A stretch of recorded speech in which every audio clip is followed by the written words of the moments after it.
안녕하세요. 생생법률쇼 이지원입니다. 매주 수요일 생생법률쇼에서는 경제 이슈를 짚어보고 분석하는 시간 함께 하는데요. 권혁중 경제평론가 나와 계십니다. 안녕하세요. 네, 안녕하십니까. 네, 지금 이 방송은 유튜브를 통해서도 실시간으로 함께 방송되고 있으니까요. 많은 시청 부탁드리고요. 유튜브를 통한 소통의 창구도 활짝 열어두겠습니다. 방송 중 궁금하신 질문들 올려주시면 저희가 답도 해드릴 테니까요. 많은 참여 바랍니다. 여러분은 지금 생생법률쇼와 함께하고 계십니다.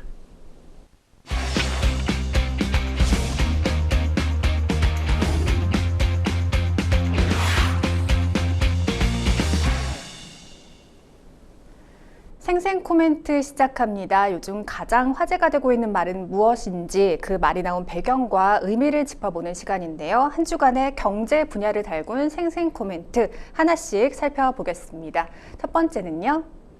손해봐도 일찍 받을래요. 네, 국민연금을 원래 받을 나이보다 더 일찍 앞당겨 받은 신규 조기연금 수급자가 지난해 11만 명을 넘어섰다고 합니다. 사상 최대 수치라는데요. 평론가님, 국민연금을 조기 수령하게 되면 손해를 보는 거 아닌가요? 막대한 손해죠, 사실. 그러니까요. 막대한 손해인데 일단 이런 거를 이제 조기 노령연금은요, 법정 이제 연금 수령 시기가 있습니다. 이때보다 한 1년에서 5년 먼저 받는 거거든요. 이런 걸 우리가 조기 노령연금을 얘기하는데 이 국민연금공단 자료에 따르면요, 일단 최근 5년간 연도별 국민연금 조기 수령자 이 데이터가 있어요. 이 데이터를 봤더니 지난해 같은 경우가요, 조기연금 수급자가 한 11만 2,031명 이렇게 조사가 됐습니다. 지금 그래프 보고 계시는데요. 원래 매년 한 4만에서 5만 정도 나왔단 말이에요. 그런데 2023년도 작년에는요, 11만 명, 그러니까 10만 명을 처음 돌파했어요. 네. 그러니까 빨리 받으려고 신청을 했다 이렇게 이제 보시면 되겠는데 아까 질문 주신 것처럼 조기 노령연금 같은 경우에는요 엄청난 사실 손해라고 이제 아까 말씀드렸잖아요. 왜 그러냐면 1년 일찍 받을 때마다 연 6%씩 깎입니다. 그러니까 한 달에 0.5%씩 이제는 깎이는 거죠. 그러다 보니까 이게 연으로 따져 본다 그러면 만약에 5년을 먼저 받는다 그러면 30%가 이제 삭감이 되는 거고, 그다음에 예를 들어서 지금 한 2년 먼저 받으면 88%, 1년 당겨 받으면 94%. 그러니까 5년, 4년, 3년, 2년, 1년 이렇게 먼저 받을 수 있거든요. 그렇게 된다 그러면 사실 5년 먼저 받으면 내가 받아야 할 돈의 70%만 받는 거예요. 1년 먼저 받으면은 한 94% 받는 거고. 그러니까 엄청난 손해죠, 사실. 30% 깎이다 보니까. 그래서 저는 솔직히 추천은 안 드리는데, 근데 많은 분들이 이렇게 이제는 조기 노령연금을 사실상 좀 받고 있는 이슈가 있다라고 좀 말씀을 드리겠습니다. 이렇게 손해가 크다는 걸 알면서도 조기 수급하는 분들이 늘어나는 배경은 어디에 있을까요? 두 가지가 있죠. 일단 네. 첫 번째로는 일단 은퇴를 빨리 하신 거예요. 그러다 보니까 소득이 아예 없으신 분들이 있습니다. 소득이 없다 보니까 야, 그럼 내가 당장 먹고는 살아야 되겠고, 그래서 이제는 조기 노령연금을 이제는 신청하시는 케이스가 첫 번째 생활비를 케이스고. 위해서. 그렇죠. 네. 두 번째는 소득은 있긴 있어요. 소득은 조금 있긴 있는데 너무 부족한 거죠. 그래서 이제는 조기 노령연금을 신청하신 케이스, 이렇게 보통 보면 이게 두 가지 케이스라 보시면 돼요. 그런데 왜 소득이 없을까라고 본다 그러면요, 일단은 이 국민연금이 뒤로 미뤄진 이유 때문에 그렇습니다.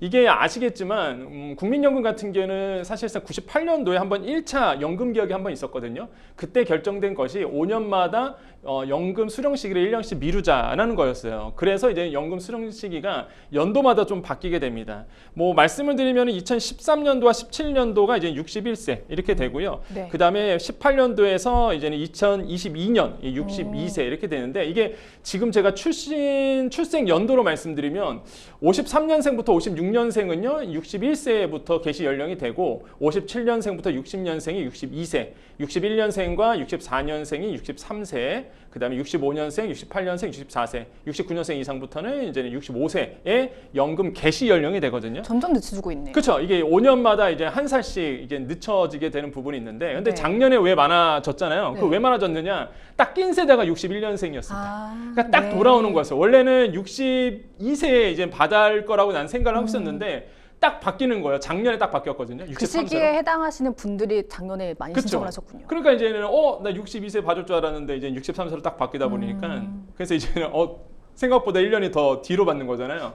그러다 보니까 이제는 보통 이제 조기 노령연금을 이제는 신청하신 분들이 많아졌고, 네. 실제 통계를 봐도 그렇습니다. 아까 보듯이 이게 1년씩 늘어날 때 그 첫 해 2013년과 18년도에도요 조기 노령연금 신청 건수가 굉장히 많았었어요. 네. 그러니까 작년에도 마찬가지고. 그래서 보통 이제 첫 해 바뀔 때에 이게 조금 그때의 노령연금, 한마디로 조기 노령연금 신청 건수가 많아지는 편입니다. 그래서 네. 이런 부분들을 봤을 때 결론은 그거예요. 소득이 없다 보니까 이렇게 신청하신 분들이 많아졌다라고 말씀을 드립니다. 그러니까 수급 연령이 계속 뒤로 밀리면서 불안 심리가 커졌고요. 퇴직 후 소득 공백기도 길어진 점이 영향을 미친 것으로 보이는데요. 그럴수록 이 양질의 고령층 일자리가 필요하다는 생각이 듭니다. 어떤 방안이 있을까요? 가장 공공적으로서 본다 그러면 나라에서 할 수 있는 정책적으로 본다 그러면 이제 공공 일자리를 많이 만들어내는 것밖에 없습니다. 왜냐하면 네. 사실상 지금도 이제 공공 일자리를 통해서 소득을 올리시는 분들이 굉장히 많거든요. 근데 많은 분들이 이제 비판하시죠. 이게 근원적인 대책이 아니라 세금 써서 결국에는 일자리 만드는 거 아니겠느냐. 그것도 질 좋은 일자리가 아니잖아요. 근데 이제 정책적으로 본다 그러면 사실상 정부가 뾰족하게 내놓은 방법은 없거든요. 그래서 결국에는 이제는 공공 일자리를 꾸준하게 늘리는 방법이 현실적인 대안으로 지금 각광을 받고 있고, 또 한 가지는 이제 지금 이제 민간에서 하고 있는 건 실버 인턴이에요, 사실. 그러니까 실버 세대에 대한 그 노하우들이 있거든요. 이거를 인턴으로 활용하자. 그래서 이제는 당연히 이제 정규직은 아니지만 그 노하우를 활용하기 위해서 실버 인턴 제도가 지금 활용되고 있고, 마지막으로 본다 그러면 이제 창업 제도입니다. 그래서 실버 창업이 좀 많아지고 있거든요. 그래서 근데 여기서 중요한 거는 무작정 창업이 아니라 준비된 창업. 그러니까 결국에는 교육이 밑받침이 돼야 되겠죠. 그래서 실버 교육, 뭐 근로교육이라든지 아니면 창업 교육을 잘 준비시켜서 제2의 인생을 살 수 있도록 그래서 창업으로 유도하는 방법. 그래서 지금 정부는 이렇게 이제는 유도를 하고 있습니다. 네, 저는 이제 폐지 줍는 어르신들 보면서 그런 생각을 진짜 많이 했거든요. 네. 노동량이 엄청나잖아요. 네. 근데 또 그런 분들은 어떤 양질의 일자리가 있어도 또 혹시 몰라서 일을 맞아요. 못하지 않을까라는 네. 생각을 했거든요. 네. 실제 이제는 근로복지공단에 가보시면은요, 실제 실버 일자리 코너가 또 따로 있습니다. 그다음에 이제 서울시에도 장년층 일자리 제도라고 해서 이제 운영을 하고 있거든요. 그렇기 때문에 많은 실버 세대를 혹시나 지금 방송을 보고 계신다 그러면 서울시라든지 공공기관 이런 사이트에 가보시면 일자리 연계가 좀 되어 있어요. 그래서 좀 찾아보시기를 좀 말씀드리겠고, 다시 한번 말씀드리지만 근로복지공단에 가보시면은 실버 세대를 위한 일자리 코너가 마련되어 있다고 말씀드립니다. 네.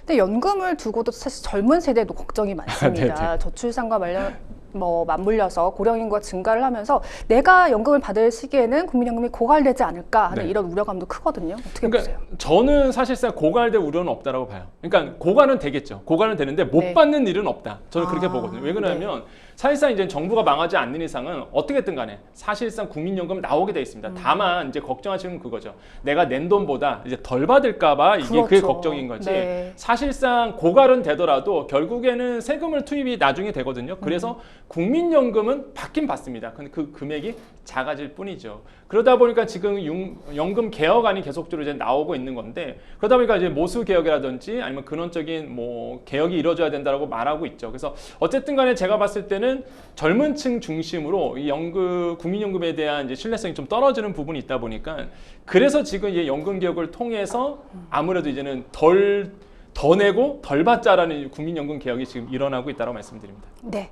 계속해서 다음 생생 코멘트 만나볼까요? 기준금리 점진적 조정 시점 지나갔다. 금리를 이미 인하했어야 했다. 이런 이야기일까요? 한국개발연구원 KDI가 올해 경제성장률 전망치를 낮추며 금리 인하 시기를 놓쳤다고 말했습니다. 네. 한국은행을 압박한 거군요. 그렇죠. 이제 대표적인 또 정책 기관 중에 하나가 정부 정책 기관 중에 KDI입니다. 그래서 이런 그 한국개발연구원에서 최근에 이제 보고서를 냈습니다. 2024년 8월 수정 경제 전망치를 이제 내놓았는데, 여기서 우리나라의 이제 경제 전망 2.5%로 이제 밝혔는데요. 사실 원래 기존 전망치는 2.6% 상승이었거든요. 성장이라고 이렇게 생각했다가 이제 0.1%포인트 정도 성장률을 좀 낮췄습니다. 그런 이유는 이제 사실 이제 내수 부진으로 꼽았거든요. 근데 내수 부진이 왜 일어나느냐? 그러니까 고금리 시대가 너무 오래 지속이 됐다라고 보고 있는 거예요. 그래서 고금리 시대가 사실상 오래 지속되다 보니까 사실 금리가 높다 그러면 내 가처분 소득이 떨어질 수밖에 없습니다. 네. 내 월급 받아갖고 대출금 내야 되죠, 원리금 내야 되죠. 그다음에 뭐 쓸 돈 물가가 높아지니까 계속적으로 내 가처분 소득이 떨어질 수밖에 없거든요. 소비를 안 하게 되죠. 내수 부진이 일어나고 네. 이것 때문에 또 악순환이 되는. 그러다 보니까 사실상 이런 문제들 때문에 소비가 안 되는 부분, 내수 진척이 안 되는 부분 때문에 성장률이 좀 낮아질 거라고 이제는 KDI는 이제 보고 있고, 그래서 이제 그 얘기가 나온 거예요. 이게 금리 인하 인하를 통해서 경기 부양에 나서야 할 타이밍이었는데 이 부분에 대해서 약간 아쉽다 이렇게 보고 있는 거죠. 그래서 이런 얘기를 합니다. 2분기 고금리의 부정적 영향이 강했던 측면도 종합적으로 반영됐다라는 이제 표현을 썼는데 결국엔 그거죠. 이제는 경기 부양에 조금 더 타이밍 맞게 나섰으면 좋았을 걸 이런 좀 아쉬운 멘트를 이제 내비쳤다라고 보시면 되겠고 그렇다고 해서 뭐 우리나라의 뭐 경제 성장률 2.5% 뭐 나쁘지는 않습니다. 사실 뭐 OECD에 보면은 이제 OECD는 우리나라의 경제 성장률을 연 2.6% 잡고 있거든요. 네. 물론 그보다 좀 낮게 잡았지만은 그래도 일단은 수출에 대한 호황, 수출에 대한 기대치를 높여왔기 때문에 이런 부분은 좀 긍정적으로 보고 있는 부분 보고서에 이제 나와 있습니다. 네, 수출 경기는 비교적 좋은데도 내수가 어렵게 돌아가다 보니까 경제 성장률 전망치를 낮춘 것으로 보이는데요. 평론가님께서도 이 수출 경기의 좋은 흐름이 내수까지 스며들지 못하는 게 그 걸림돌이 고금리 때문이라고 보시나요? 그렇죠. 이제 금리 때문이다라고 본다 그러면 사실상 이제 금리가 우리나라의 실물 경제에 영향을 미치기 때문에 그래요. 뭐 네. 예를 들어 보겠습니다. 사실 수출이 잘 된다. 그러면 우리나라의 대표적인 삼성전자, 현대자동차, 반도체와 자동차가 이끌었거든요. 수출을요. 네네. 그러면 예를 들어서 현대자동차와 삼성전자가 돈을 많이 벌었어요. 그럼 그 돈을 가지고 사실상 이제 내수에 우리 국내에서 돈을 많이 풀어서 돈이 돌게끔 하면 좋을 텐데 사실 이제는 굴지의 기업들이 이제 돈 풀기에 들어가진 않았습니다. 그거 왜 그러느냐? 업황이 너무 안 좋은 거죠. 지금 돈을 많이 벌어도 미래에 사실상 이제 경기가 좋아질 거냐 안 좋아질 거냐 이걸 이제 불확실성 하다 보니까 일단 유보금만 쌓아놓고요. 사실 이제는 이거를 쓰질 않는 부분이 있습니다. 근데 그게 잘못됐다는 표현이 아니라 기업 입장에서는 뭐 당연한 전략이기도 해요. 확실하게 경기가 좋아질 거야 라고 하면 시설 투자 늘린다든지 R&D 투자를 늘려가겠죠. 그런데 미래가 좀 불확실해. 경기가 어떻게 될지 몰라. 그러다 보니까 일단은 모아두자. 요거 이렇게 진행이 되거든요. 그러다 보니까 그런 근원적인 이유는 역시나 이제는 물가 상승으로 인한 고금리 상태이기 때문에 이런 상황이 이제 벌어진 거거든요. 그래서 결론적으로 보면은 뭐 고금리 상태가 유지가 되면서 오래 유지가 되면서 경기가 이제 다운됐던 부분 이런 부분들이 이제 영향을 미쳤다고 보시면 되겠고 좀 이제 시간이 지나서 분명히 금리 인하 부분은 지금 시그널도 나오고 있지만 금리 인하를 단행하겠죠. 그렇게 된다면 이 경기 부양 정책이다 보니까 경기가 이제 부양이 됩니다. 이때 이제 기업들이 투자를 늘려갈 것으로 지금 시장에서 내다보고 있습니다. 네, 환율 상승이라든가 가계 부채도 급등하고 있는 상황이다 보니까 금리 인하에 대한 우려감도 있습니다. 어떻게 보세요? 그러니까 금리 인하되다 보니까 뭐 환율이 상승될 수도 있다, 불안해질 수 있다 이렇게 보시는데, 근데 사실 우리나라 금리만 내리지 않죠. 미국 금리 먼저 내린다면 우리가 쫓아갈 겁니다. 그래서 네. 단순히 뭐 우리가 뭐 금리를 내렸다고 해서 환율에 불안감이 생긴다라고 보지는 저는 않아요. 일단 같이 내릴 거기 때문에 그렇고요. 근데 이제 그런 부분이 있습니다. 가계 부채 때문에 사실상 금리 내리기가 좀 머뭇거릴 수는 있어요. 왜 그러냐면 사실상 이제는 금리를 내린다 그러면 많은 분들이 이제 대출을 이제 많이 받으실 거란 말이에요. 당연히. 그러면 이제 지금이나 가계 부채가 지금 심각한 상황인데 여기서 이제 더 부채가 늘어날 수밖에 없고 이게 우리나라의 경제의 화약고가 될 수 있습니다. 그래서 불안감을 높일 수 있다 보니까 정부도 이거를 신경을 쓰고 있는 거죠. 그래서 이런 부분은 조금 금리 인하를 머뭇거리게 하는 요인으로는 작용할 수 있으나 하지만 결국에는 지금의 흐름상 본다 그러면 금리를 인하할 수밖에 없는 부분이다. 왜? 금방 우리가 얘기했듯이 고금리 상태가 너무 오래 유지되다 보니까 경기가 너무 위축돼 있거든요. 네네. 특히 서민들, 소상공인 중심으로 너무 힘들어하십니다. 아까도 말씀드렸지만 경제 성장률이 예상보다 소폭 둔화되고 있는 게 내수가 안 되거든요. 소비가 안 되기 때문에 그래요. 그래서 소비 진작을 위해서 어쩔 수 없이 제가 봤을 때 미국이나 우리나라도 금리를 분명히 이번에 인하를 단행할 것이다 이렇게 보고 있고 그렇게 된다 그러면 아무래도 금리 인하로 인해서 대출은 조금 늘어날 수밖에 없는 구조로 갈 것이다라고 보고 있습니다. 네, 다음 주에 한국은행 금통위가 열리는데요. 미국 연준보다 먼저 금리를 내릴 가능성이 있을까요? 저는 없다고 보여집니다. 일단 연준에서 내린 이후에 네, 그다음에 네. 시장이 반응할 네. 것이다. 그러니까 많은 분들이 그러죠. 우리나라의 경기가 너무 안 좋다 보니까 뭐 선제적으로 미국보다 먼저 내려야 된다라고 이제 말씀하신 분도 계시는데 사실상 지금 금리의 격차가 2%포인트입니다. 여기서 더 벌어지면 안 되거든요. 네. 그럼 아까도 우리 얘기했듯이 환율에 더 문제가 생겨요. 그러다 보니까 제가 봤을 때는 금통위에서 선제적으로 아마 내리진 않을 거다. 그래서 일단은 FOMC가 미국에서 금리 결정이 9월 9월에 이루어지죠. 그럼 9월에 이루어지는 거 보고 분명히 내릴 텐데 미국에서 아마 지금 빅컷 얘기도 나옵니다. 빅컷은 지금 이제 나오고 있죠. 그래서 이제 9월 달에 이제 FOMC가 이제는 열리게 되고요. 그럼 우리나라는 금통위가 이제 10월 달에 이제 열리게 되는데 이제 9월 달에 지금 미국에서 어떤 얘기가 나오고 있냐면 이제 빅컷 얘기가 나와요. 0.5% 포인트 정도. 그러니까 50 베이시스 포인트를 이제 내려야 되느냐 이런 얘기가 나오고 있단 말이에요. 그럼 빅컷이 이루어진다라고 본다 그러면 한 번에 많이 내리잖아요. 그럼 우리도 그거에 따라서 내릴 수는 있겠죠. 확실한 거는 분명히 금리 인하 시그널이 9월 달에 나올 것이고 그건 시장에서 거의 반영된 상태고요.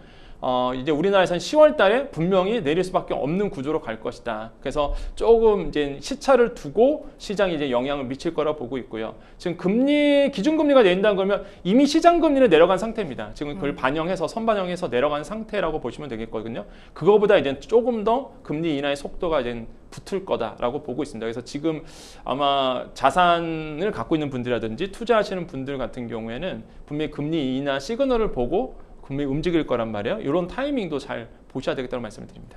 그러니까 금리 인하를 두고 또 증시가 가장 먼저 반응하지 않습니까? 지난주에도 엄청나게 폭락을 했었잖아요. 시장의 그 자산이 계속 이동하는 경향을 좀 보이는 것 같은데 어떻게 대응을 해야 될까요? 그러니까 제가 계속 우리 그 생생법률소를 통해서 몇 달 전부터 계속 뭐 몇 달이 아니죠. 오래전부터 말씀드렸잖아요. 일단 금리 인하 시그널이 오면 코인 시장이 먼저 반응하고요. 그래서 코인 시장 막 떴었죠. 그러다가 이제 주식 시장에서 반응 오죠. 그래서 주식 시장도 AI 관련주부터 시작해서 많이 떴습니다. 그러다가 뭐 지난주에 블랙 먼데이 하면서 뭐 폭락 한번 대폭락이 있었지만 그래도 이제 회복하고 있는 상황이고 그런 다음에 이제 부동산이라고 제가 말씀드렸잖아요. 그래서 순서가 그렇게 갑니다. 그래서 이제 부동산 보시면 아시겠지만 굉장히 지금 뜨겁거든요. 서울 부동산이. 그러니까 자산의 흐름이 이렇게 흘러간단 말이에요. 그래서 이 흐름을 잘 보셔야 되는데 이제 문제는 그거예요. 이제는 금리 인하가 분명히 이제 다가온다 그러면 이 자산에 대한 부분이 더 관심이 갖게 되고 자산 가치가 더 오를 수밖에 없습니다. 왜? 관심이 갖다 보니까 투자가 이루어지게 되거든요. 그래서 이런 흐름이 있다 보니까 잘 이게 타이밍을 보시라고 매번 이제 말씀을 드렸어요. 그래서 생생보면서 보시면서 경제 흐름이 어떻게 흘러가고 있구나 이거를 잘 체크해 보시면 굉장히 좋을 것 같다라고 말씀을 드리겠습니다. 네, 계속해서 다음 생생 코멘트 만나볼까요? 전기차는 안 살래요. 차량 구입을 앞둔 분들의 이야기일까요? 전기차 화재 사고 발생 이후 불안 심리가 커지는 가운데 전기차 중고 매물이 크게 늘었다고 합니다. 하지만 찾는 사람이 많이 없다 보니 중고차 업체들마다 손살에 치는 상황이라고요?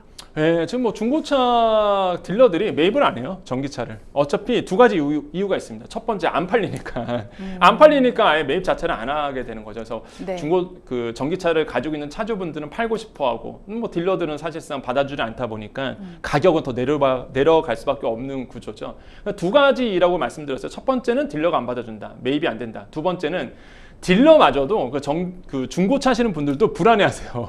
전기차 받았다가 사실 주차를 해놔야 되잖아요. 그 불날까봐. 불나면은 거기 있는 중고차 다 탈 거 아닙니까? 그러면 저번 청라 아파트처럼. 그러다 보니까 본인들마저도 불안해하니까 아예 전기차를 매입을 안 하시더라고요. 지금 현재 상태는 이런 상태고 그러다 보니까 이게 불안 심리가 굉장히 높아지고 결국에는 중고차의 중고차에 대한 가격이 지금 인하되고 있다는 거죠. 특히 이제는 청라 아파트에서 불났던 EQE 시리즈 같은 경우에는 매물이 늘어나고 있습니다.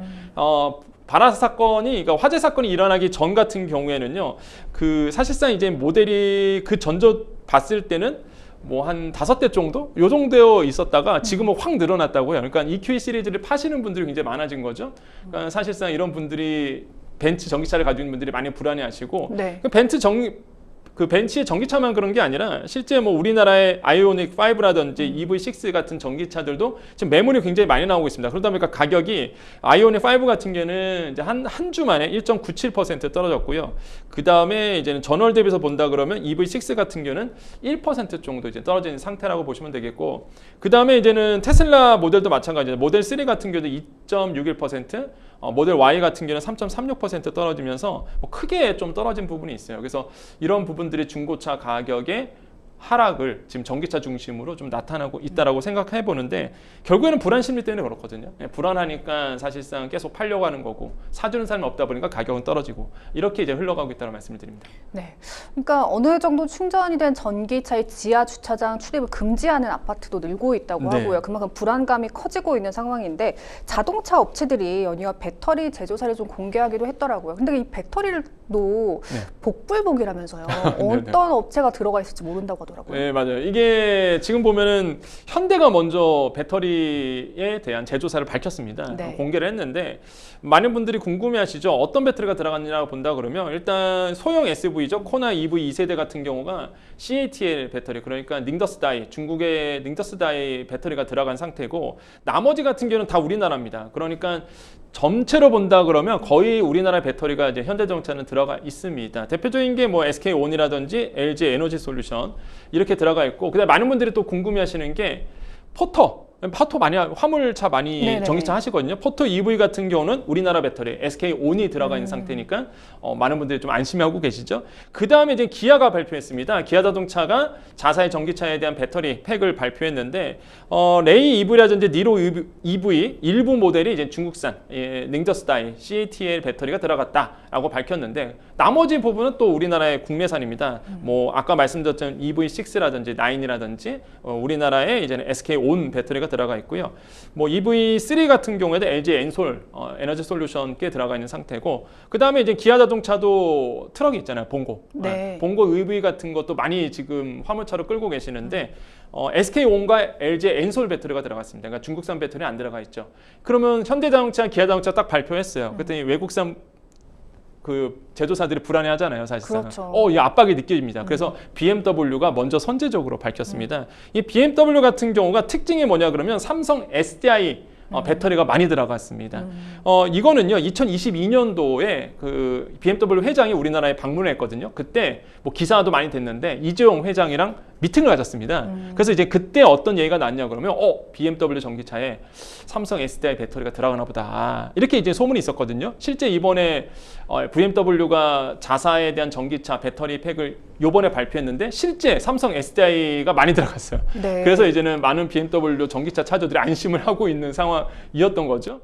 그러다가 이제는 마지막으로 이제 벤츠, 문제가 됐던 이제 벤츠가 밝혔습니다. 어제였어요. 이게 벤츠가 어제 이제는 자사에 대한 전기차에 대한 배터리 팩, 배터리가 어떻게 어느 사에 들어간지 밝혔는데 솔직히 저도 놀랐어요. 왜 놀랐냐 그러면 벤츠 하면은 사실상 굉장히 하이 브랜드고, 그렇죠. 굉장히 고급 브랜드인데 이게 네, 외국산 배터리가 너무 많이 탑재가 되어 중국산 있으니까, 배터리가 그렇죠? 너무 많이 들어갔어요. 그렇죠. 그래서 깜짝 놀랐던 게 EV, 그러니까 이제는 EQE죠, EQE. 그러니까 E 시리즈죠. 한마디로 이제는 E 시리즈 중에서 전기차인데 여기에 보니까 CATL, 그러니까 닝더스다이 요거 들어가 있는데 350 플러스 같은 특히 AMG 모델이 저는 그 문제가 됐던 파라시스 배터리가 들어갔다라고 이제 네네. 밝혔거든요. 그래서 저도 솔직히 AMG 모델에 이게 파라시스 배터리 팩이 들어갔단 말이야. 이게 조금 굉장히 의아스럽고 더 놀랐던 게 EQS, 그러니까 S 시리즈잖아요.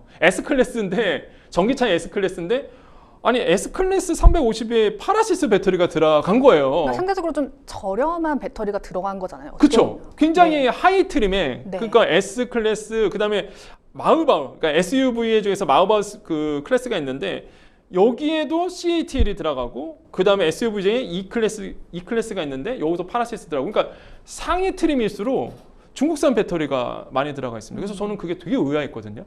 그래서 이게 정말로 이게 벤츠 전기차 끄시는 분들은 그 기분이 좀 안 좋을 것 같다는 생각이 많이 들었어요. 저는 기분뿐만이 개인적으로. 아니라 불안감도 너무 클 것 같아요. 예, 왜냐하면은 굉장히 고급 하이 브랜드인데 네. 사실상 파라시스는 업계 10위권 정도 돼요. 이게 CATL은 사실 안심이 됩니다. 왜냐하면 CATL, 그러니까 닝더스다이 같은 경우에는 업계 1위예요, 사실상 배터리에서. 하지만 이제 3원계는 아니고 LFP 배터리에 사실상 강한 강점을 가지고 있는데 어쨌든 간에 닝더스다이 같은 경우는 조금 기술력으로는 안정을 받고 있는데 파라시스는 솔직히 되게 생소하고 이런 배터리가 이제는 벤츠의 고위 하이 트림에 이제 들어갔다는 부분, 상위 트림에 들어갔다는 게 고급차에 들어갔다는 게 저는 굉장히 좀 의아스러운 부분이 있고 이런 부분이 좀 불안하다. 그래서 저는 이번 부분을 보면서 이 배터리 실명제는 분명히 좀 돼야 되는 부분이지 않을까라고 네. 생각을 해봅니다. 전기차 시장이 주춤한 가운데 화재 공포까지 덮치면서 전기차 업계 어려움이 가중되고 있는 상황입니다. 며칠 전 정부가 전기차 화재 예방을 위한 회의를 했는데요. 내달 초까지 전기차 화재 종합 대책을 내놓는다는데 이 전기차에 대한 불안을 잠재울 수 있는 대책이 과연 나올 수 있을까요? 아, 좀 힘들죠. 왜냐하면 이게 전기차를 안심시킨다. 그러니까 차주도 안 시키고 그 주위에 계시는 분을 안심시킨다 그러면 사실상 그런 문제예요. 이게 뭐 전기차를 없앨 수 없는 문제잖아요. 네. 결국에는 이 화재를 어떻게 잡을 수 있는가의 문제거든요. 사실 아예 처음부터 이제 불을 안 나게 하는 방법을 연구를 해야 되는데 사실상 지금 정부의 대책은 뭐냐면 충전율, 완충률을 이제 90%로 이제 리미트를 걸어서 90% 이상 안 되금 하겠다라는 이제 얘기를 하고 있고 이런 부분에서 얘기가 나오고 있는데 사실상 모든 전기차 같은 경우에는요 자체적으로 그걸 설정할 수 있습니다. 90% 설정해 놓으면은 아예 충전이 90%밖에 안 돼요. 그 네. 기능은 이미 전기차 내부에 다 있거든요. 그래서 사실상 뭐 완충률을 제한한다는 거는 이미 전기차들은 그런 기능이 있기 때문에 뭐 효과는 좀 떨어질 거라고 저는 생각을 하고 있고 그래서 뾰족한 뭐 방법이 나오지 않고 있어서 시장에서는 굉장히 불안감이 더 커지는데요. 그래서 기술적으로 본다 그러면 지금 그런 문제는 있습니다. 이제 결국에는 전고체 배터리가 개발이 돼야 되는 부분이라고 이제는 시장에서 내다보고 있는데 지금 이제 문제가 되고 있는 게 사실상 이런 그 전해질, 액체 전해질을 배터리를 쓰고 있거든요. 그러니까 이게 양극재라고 보는데 이 양극재가 충돌이 나면서 사실상 발화가 되는 부분이 있어요. 기술적으로 좀 미흡한 부분 같은 경우에는. 그래서 아예 그냥 고체로 바꾸는 거죠. 액체가 아니라. 그래서 이게 전고체 배터리인데 그래서 전고체 배터리가 지금 시장에서는 각광을 받고 있습니다. 네. 기술 개발이 열심히 하고 있고. 근데 이게 양산이 되려고 그러면 2027년부터 양산이 되거든요. 아직 좀 시간이 걸려요. 네네. 그다음 무엇보다 전기차가 처음 나왔을 때 기억하실 텐데 굉장히 비쌌습니다. 마찬가지죠. 전고체 배터리가 양산이 되고 시장에서 대중화되려고 그러면 상당한 기간과 상당한 비용을 내야 돼요. 그래서 사실상 가장 기술적으로 본다 그러면 전고체 배터리가 나와줘야 되는데 이게 조금 더 시간도 걸릴 거고 비싸다 보니까 대중화되는 데는 좀 시간이 오래 걸릴 거고 그래서 지금 상황으로 본다 그러면 결국에는 결론적으로 보면 현실적인 대책은 일단은 지상에 전기차를 대는 방법부터 시작해서 혹시나 화재가 난다 그러면 이 화재를 조기에 진압할 수 있는 기술 개발 그래야지만 사실상 이제는 심리적으로 안심을 찾아갈 것이다. 결국에는 전기차로 갈 수밖에 없어요. 뭐 지금 내연기관에서 전기차로 넘어갈 수밖에 없기 때문에 그렇다고 해서 전기차를 아예 뭐 못하게 한다든지 그럴 수는 없는 방향이거든요. 그렇기 때문에 결국에는 불안 심리를 잠재우는 방안이 빨리 모색이 돼야 된다고 생각을 해봅니다. 네, 그 청라 아파트 화재 사고 이후 좀 벤츠의 대응도 좀 아쉽지 않았나 저는 네. 생각이 들거든요. 45억을 지원한다고 했지만 사실 피해 규모는 그거보다 정말 네. 더 크지 않았습니까? 그 책임 소재에 대한 대책을 세우는 게 더 시급하다는 생각이 들어요. 그렇죠. 말씀 정확하게 하셨는데 그럼 책임 소재를 누가 할 것이냐는 부분이 굉장히 애매해요. 그래서 지금 시장에서 어떤 얘기하면 전기차 차주에 대한 보험료가 큰 폭으로 상승될 수 있다. 왜냐하면 지금 대물해봤자 5억, 10억 정도만 안 돼. 네. 10억밖에 안 돼요. 그러면 사실상 만약에 내가 봤을 때 뭐 청라 아파트 사례처럼 물론 스프링클러가 작동 안 한 부분도 있습니다. 어쨌든 간에 이제 화재가 더 커져서 피해가 된다 그러면 그 보험 가지고는 사실 힘들거든요. 그러다 보니까 이제 결국에는 보험료를 더 높일 수밖에 없는 구조로 가지 않을까라고 시장에서는 보고 있는데 뭐 그럼에도 불구하고 일단 뭐 보험으로 뭐 처리가 된다 그러면 다행일 텐데 지금 상황으로는 아마 청라 화재 같은 경우는 책임 소재에 따라서 그 비율이 달라지다 보니까 천문학적인 피해 금액이 나올 수밖에 없다. 벤츠 코리아에서는 45억을 얘기했는데 택도 없는 부분이죠. 네. 그래서 그거는 그냥 말 그대로 그냥 너무 어려운 지금 상황이 있다 보니까 임시적으로 아마 보조금 형태로 이제는 기부 형태로 지불했다 보시면 되겠고 아마 책임 소재에 따라서 벤츠의 손해배상에 대한 부분도 굉장히 높아질 가능성도 있다. 그래서 이거는 결국에는 법률적인 싸움으로 갈 것이라는 게 시장의 지배적인 판단입니다. 네, 긴 싸움이 이어질 맞습니다. 것 같다는 생각이 듭니다. 지금까지 생생 코멘트 만나봤고요. 저희는 뉴스픽스로 다시 돌아오겠습니다. 여러분은 지금 생생 법률쇼와 함께하고 계십니다.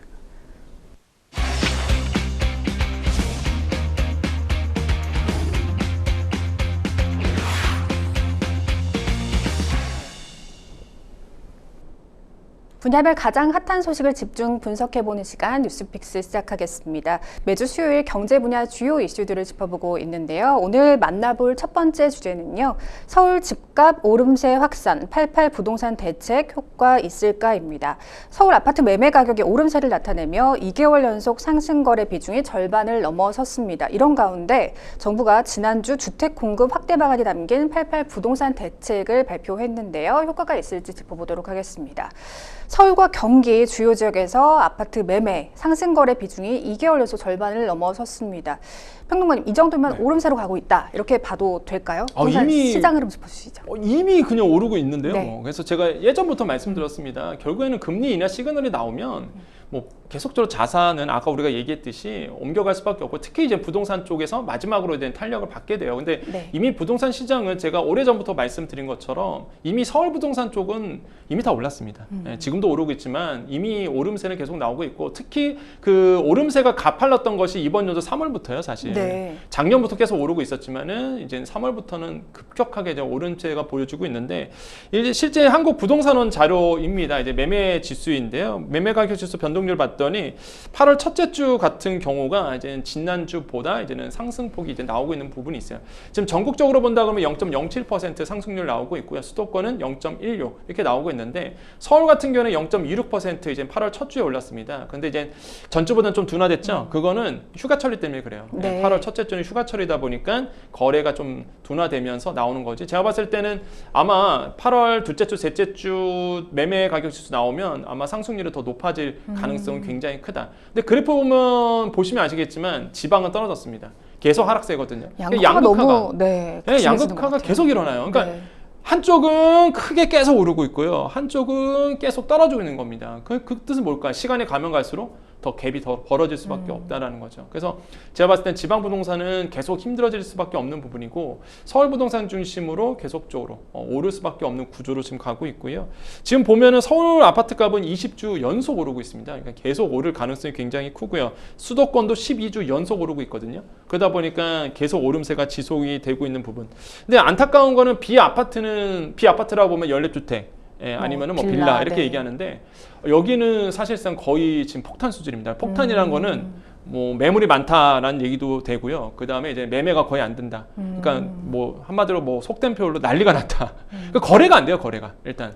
비아파트는. 그래서 오르지 않으니까요. 가격이 그렇죠. 잘. 그래서 다 기피하게 되고, 네. 그러다 보니까 아파트 중심으로만 쏠림 현상이 심해지고 있거든요. 이런 게 지금 서울 수도권의 부동산의 현황이고, 이런 부분이 계속 유지가 되고 있다는 게 이제 가장 큰 문제고요.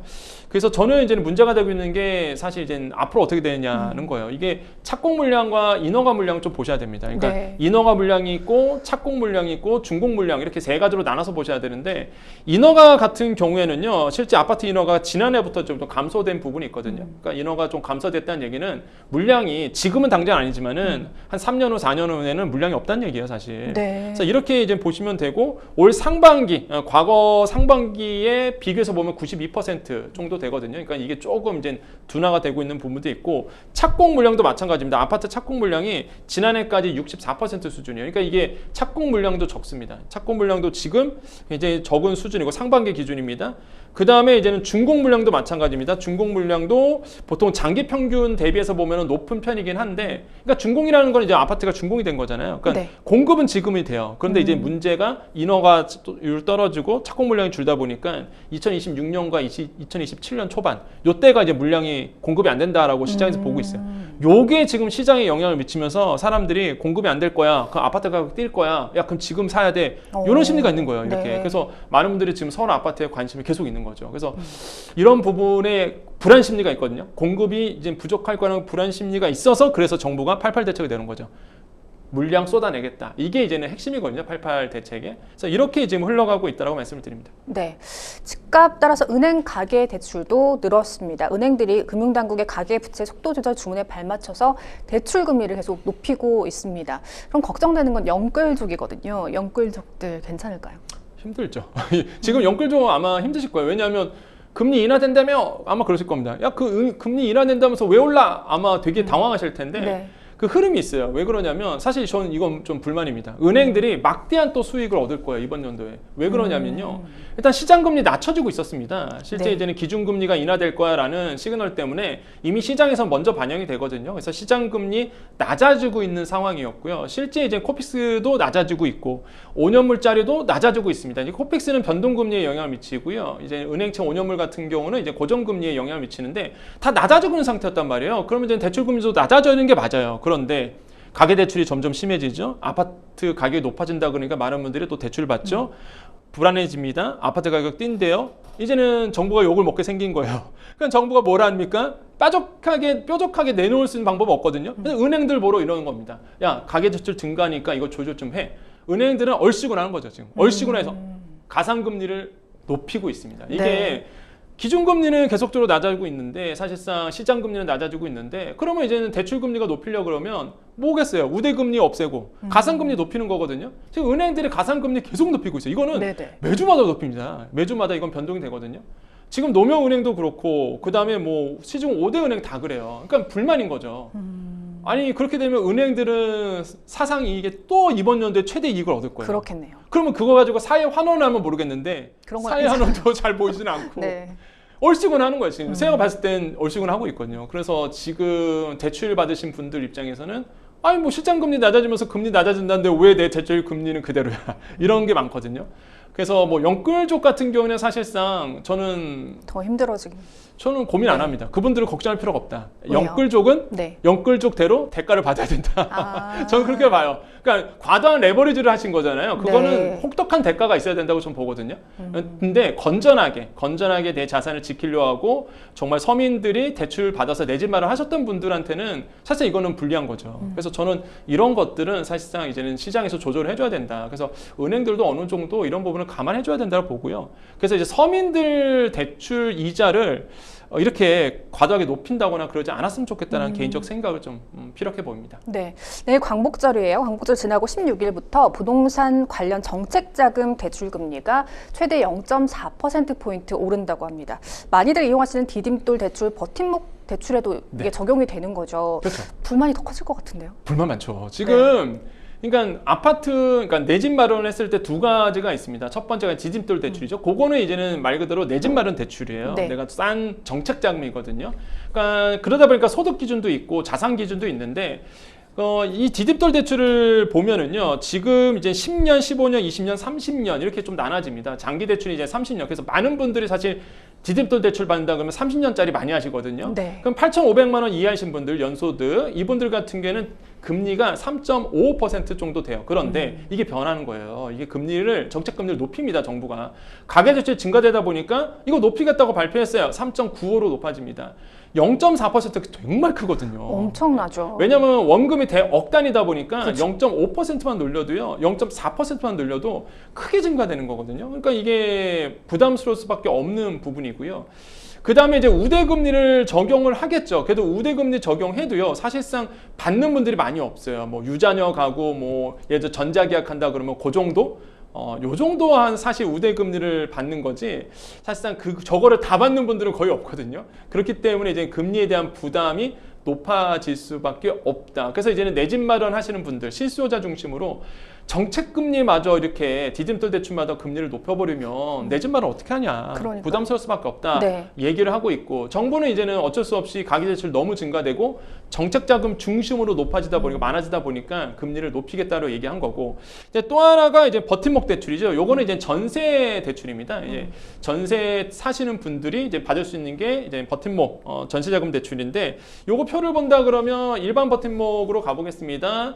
보통 이제는 보증금이 1억 원 초과하신 분들이 많아요. 그래서 1억 원 초과하신 분들이 연소득이 7,500만 원 이하이신 분들이 2.9%로 이 버팀목 대출을 받아왔단 말이에요. 그런데 이게 3.3%로 오르게 됩니다. 이것도 부담이 되죠. 특히 이제 전세 사신 분들 같은 경우는 사실상 그 돈이 많지 않아서 내 집 마련 안 하고 일단 기다리시는 분들인데 이런 분들의 대출마저도 3.3%예요. 아, 근데 굉장히 부담스러울 수밖에 없다라고 전 생각을 해봐요. 그래서 시장에서는 이거는 진짜 실수요자거든요. 네. 연봉 7,500만 원 이하, 뭐 8,500만 원 이하신 분들이다 보니까 정말 실수요자인데 이런 분들이 받는 이런 정책 자금마저도 금리를 올린다 하니 당연히 시장에서는 불만의 목소리가 좀 나올 수밖에 없는 부분이다라고 말씀을 드립니다. 네, 출 이름이 디딤돌이고 버팀목인데 이게 다 오르다 보니까 이름값을 정말 못하는 거 아닌가라는 생각이 듭니다. 서민들이 화가 날 수밖에 없는데요.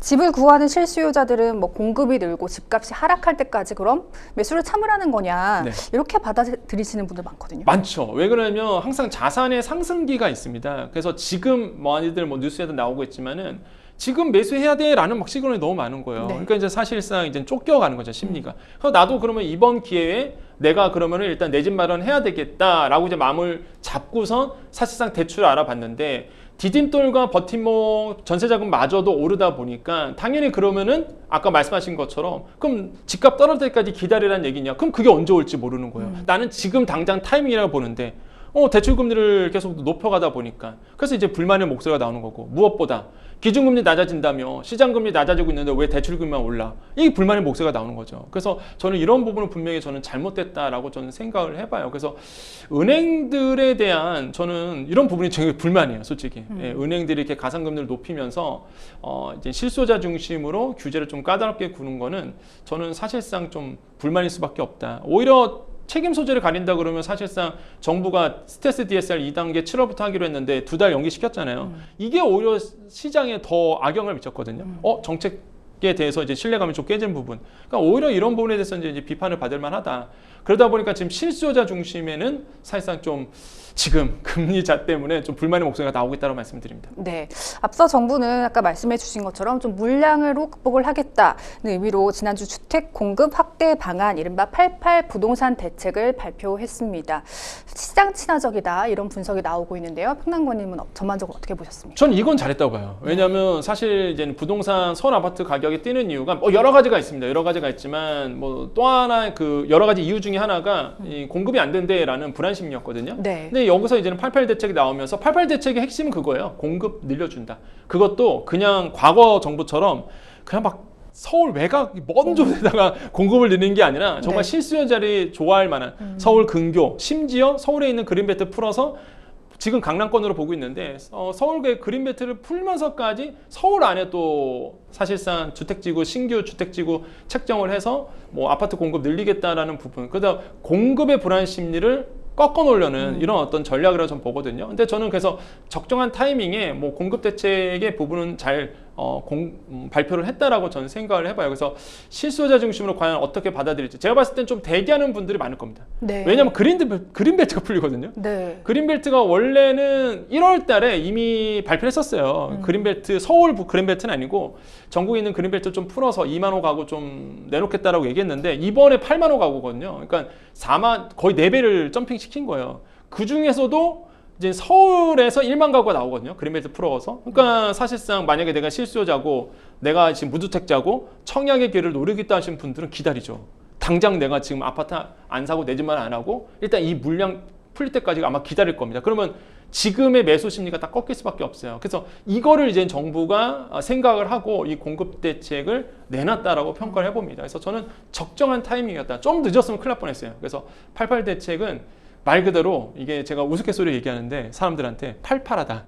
일명으로 8월 8일 날 나와서 88 대책이라 얘기하는데 공급 쪽에서는 팔팔하다 이렇게 좀 말씀드립니다. 그러니까 그린벨트 해제가 정말 뜨거운 감자가 된 것 같습니다. 서울 수도권 쪽의 그린벨트는 해제되지 않을 것이다라는 얘기는 정말 완전하게 좀 깨버렸거든요. 하지만 또 수도권 과밀화를 우려하는 목소리도 뜨거워지지 않았습니까? 그렇죠. 이게 왜 그린벨트가 또 이슈가 됐냐 그러면 뭐 그린벨트 풀지 않아야 된다는 분들도 굉장히 많아요, 사실. 근데 이제는 그린벨트를 풀면서 공급을 하겠다는 거는 확실하게 공급 드라이브를 걸겠다는 의지의 표현이거든요. 특히 이제 서울 지역의 그린벨트를 풀겠다고 얘기를 했단 말이에요. 그러면 잘 생각해 보십시오. 이제 서울에 있는 그린벨트는요, 거의 24% 정도 되거든요. 굉장히 많아요, 그린벨트가. 근데 어디에 있느냐? 일단 강북 쪽과 강서 쪽과 강남 쪽에 이제 많이 있습니다. 강동구는 좀 외곽으로 있고. 그러면 이제 강북 같은 경우에는 그린벨트가 다 산이에요. 북악산이 있다 보니까 풀 수가 없습니다. 고도 제한도 걸릴 거고 그 다음에 높게 못 짓다 보니까 사실상 개발하기엔 좀 어려운 땅이고 강서 쪽으로 가볼까요? 강서 쪽은 김포공항 근처가 다 그린벨트예요. 근데 그게 풀리겠느냐? 공항에 있는데 풀릴 수가 없죠. 그쵸. 사실상. 고도 제한 다 걸립니다. 15층 이상 못 지어요. 네. 그러면 사실 용적률이 적다 보니까 제가 봤을 때 사업성이 안 나올 겁니다. 그럼 결국에는 강남이에요. 결국에는 강남 지역일 거고 강남 지역에 이제는 세곡동이라든지 내곡동 네. 쪽에 아마 물량이 아마 풀릴 거다 이렇게 보고 있어요. 거기 쪽에서 사실상 물량이 나올 수 있다라는 조심스러운 예상이 나오거든요. 이게 11월 달에 일단 발표를 합니다. 올해 11월 달 나머지는 내년의 초에 발표가 되는데 그래서 지금 많은 실수요자들이 내심 기대를 하고 있는 거예요. 그래서 알짜배기 땅에 사실 이제 그린벨트 풀어서 공급이 늘린다고 하니까 이런 부분에 대해서 이제 시장에서는 기대치가 이제 높아지고 있다라고 말씀을 드립니다. 네. 뉴스픽스 두 번째 주제로 넘어가 보겠습니다. 중동 긴장 고조에 국제 유가 급등입니다. 이란에 이스라엘 보복이 임박했다는 전망이 나오고 있는 가운데 이 같은 공격이 미국의 제재로 이어질 수 있다는 우려가 나오고 있습니다. 자, 이란과 가자 지구 인질 협상에 타결되면 공격을 보류할 것이다 이런 얘기도 나오고 있는데 국제 유가가 급등하고 있습니다. 얼마나 올랐나요? 지금 유가가 계속 오르고 있는 부분입니다. 제가 제일 걱정하는 게 유가거든요, 사실. 왜 유가가 오른다 그러면 일단 수입 물가가 높아지잖아요. 수입 물가 높아진다 그러면 사실상 이제는 금리를 내려야 되는데 네. 물가가 계속 만약에 높아진다 그러면 사실상 금리 또 못 내릴 가능성이 있잖아요. 그렇게 된다 그러면 더 경기가 위축될 수밖에 없어요. 그래서 좀 유가가 안정이 돼야 되는 부분이 있는데 지금 사실상 서부 텍사스유 같은 경우가 지금 한 $80 정도 선에서 있고요. 브렌트유도 마찬가지입니다. 한 $86 정도 이렇게 되고 있거든요. 그래서 지금 유가가 소폭씩 계속 좀 오르고 있는 부분이에요. 그래서 서부 텍사스유가 $80 돌파하면서 또 불안감을 좀 키우고 있는 부분입니다. 그래서 이런 부분들이 좀 시장을 불안해하고 있는데 지금 이제 이란이 어떻게 행동할지가 가장 큰 이슈죠. 미국은 전쟁을 막으려고 하고 있고, 네. 근데 이란은 지금 보복을 하겠다고 공표한 마당에 분명히 모종의 제스처는 분명히 행동을 나설 수밖에 없는 부분이거든요. 그래서 시장에서 가장 불안해하고 불확실성이 가장 큰 부분이 이제 중동 정세입니다. 그래서 지금 만약에 이제 전쟁이 더 크게 이란이 이제 보복 공격에 나선다 그러면 유가는 오를 수밖에 없는 부분이고, 유가 오른다 그러면 당연히 이제 수입 물가 높아지고, 물가에 영향을 주고 금리의 완화 정책이 좀 또 딜레이 될 수밖에 없는 이게 가장 우려스러운 부분이거든요. 그래서 이런 부분이 좀 우려스럽고 가장 또 시나리오 중에서 최악은 그러니까 이란의 봉쇄 정책이죠. 네. 그러니까 이란이 만약에 봉쇄된다 그러면 당연히 이란의 석유 수출이 안 될 겁니다. 그럼 이란이 석유 수출이 안 된다 그러면 당연히 유가는 뛸 수밖에 없어요. 그러니까 이게 또 문제인 거죠. 그리고 또 하나가 이란이 만약에 보복 공격을 해서 전세적으로 타격을 주기 위해서 호르무즈 해협을 봉쇄한다. 더 오를 겁니다. 그러면 유가에 대한 향배가 되게 불확실해지다 보니까 이런 부분이 좀 불안하다라고 말씀드립니다. 네, 어제 한국은행이 발표한 잠정 7월 수출입 물가 지수를 보면요, 수출입 물가가 상승을 한 것으로 나타났습니다. 이제 국제 유가가 영향을 미쳤다고 볼 수 있겠죠. 그렇죠. 이제 유가가 오르다 보니까 수입 물가가 좀 불안해지는 부분이 있고, 특히 여기 보면요, 광산품 중심으로 한 0.5% 상승을 했거든요. 이런 부분을 봤을 때 확실히 이제 석유류 제품에 대한 불안 심리가 이제 높아지고 있다고 보시면 되겠습니다. 그래서 수입 물가가 계속적으로 이제 높아질 수밖에 없는 구조로 지금 가고 있고, 특히 이제는 이게 유가만 오르면 모르겠는데 농산물 가격이 내수 쪽으로 굉장히 지금 어렵거든요. 네. 이게 힛플레이트라고 해서 힛 인플레이션이라고 해서 플레이션이라고 해서 말 그대로 농산물 가격이 폭염 때문에 계속적으로 이제 높아졌단 말이에요. 네. 이런 상황에서 수입 물가까지 높아진다? 이러면은 사실상 우리나라의 물가에 큰 악영향을 주겠죠. 그러면 이제 사실상 물가 높아지면 자산가들은 큰 영향 없어요. 그러니까 서민들과 정말로 소상공인분들이 가장 1차적인 타격을 받습니다. 그래서 지금 수입 물가가 높아지면 안 된다고 이제 계속 목소리가 나오고 있는 거죠. 근데 지금 상황으로 본다 보면 수입 물가는요, 우리가 어떻게 컨트롤할 수 없는 영역이에요. 유가 우리가 컨트롤할 수 있나요? 못하거든요. 그렇기 때문에 이런 그 거시적인 어떤 매크로적인 환경에서 본다 그러면 지금 대외적인 요인이 가장 불안해 보인다라고 말씀드립니다. 네, 이렇게 중동 지역의 지정학적 긴장이 고조되면서 국제 유가가 급등하다 보니까 개인 투자자들은 가스, 석유 관련 종목에 관심을 보이는 모습이에요. 네, 맞습니다. 지금 유가 오른다라고 본다 그러면 수혜주들이 있어요. 네. 정유라든지 특히 정유사 같은 경우에는 정제 마진이 높아질 수밖에 없어요. 단기적으로 본다 그러면 정제 마진이 높아진다 그러면 그게 이제 정유사들의 영업 이익이거든요. 그렇게 된다 그러면 당연히 이제 주가의 좋은 흐름을 이어갈 수밖에 없습니다. 그래서 유가 오른다 그러면 당연히 이제는 정유사라든지 아니면 기름과 관련된 회사들이 수혜를 받을 수밖에 없고, 특히 이번에 만약에 이란과의 전쟁이 된다 그러면 사실 해운업도 수혜를 받을 수밖에 없어요. 왜냐하면 일단은 호르무즈 해협이 봉쇄가 되거나 아니면 그쪽 지중해 쪽에 문제가 생기면 돌아서 와야 되거든요. 네. 그러니까 물류가 돌아서 온다 그러면 해운사들이 더 바빠집니다. 그래서 더 많은 이익이 챙기겠죠. 그래서 해운사에 대한 이제 수혜도 받을 수 있는 부분이 있어요. 그래서 이런 부분 중심으로 지금 주가가 좀 흘러가고 있는 부분 좀 체크를 잘 하셔야 되겠습니다. 네. 그러니까 말씀해 주신 것처럼 무엇보다 염려되는 건 물가입니다. 기재부에 따르면 물가 상승률이 2022년 6%대로 올랐다가 올 4월부터 4개월 연속 2%대로 유지되고 있긴 하거든요. 하반기에는 안정적인 물가 흐름이 기대되고 있는 상황에서 중동 정세 큰 변수가 되겠죠. 예, 중동 정세가 이제는 큰 첫 번째 변수고요. 두 번째 변수는 태풍. 이제 가을 태풍 오면 난리예요. 지금도 네. 폭염에서 아까 말씀드린 것처럼 히트플레이션이라고 해서 이제 폭염 때문에 농산물 가격이 뛰고 있는데 이제 가을 태풍까지 온다 그러면 더 문제가 생기죠. 그래서 지금의 두 가지 이제 변수는 아까 말씀드린 것처럼 중동 정세라든지 그 다음에 이제는 자연. 예, 재해 이 두 부분 때문에 아예 우리나라의 물가에 영향을 줄 수 있다. 지금 하향 안정화되고 있냐 물가는. 근데 여기서 이 두 가지 변수가 크게 작용할 가능성이 굉장히 크다라고 말씀을 드립니다. 네, 생생법률쇼 어느덧 마칠 시간입니다. 오늘 함께해 주신 권혁중 평론가님 고맙습니다. 네, 감사합니다. 네, 방송이 끝나더라도 상담 접수는 계속되니까요. 변호사들에게 무료 법률 상담 받고 싶은 분들은 평일 오전 9시부터 오후 6시까지 02557-8295번으로 상담 문의 주시거나 법률방송 홈페이지 법률상담 게시판 또는 아래 하단으로 나가고 있는 이메일로 연락 주시기 바랍니다. 생생법률쇼 오늘 준비한 내용은 여기까지입니다. 시청해주신 여러분 고맙습니다.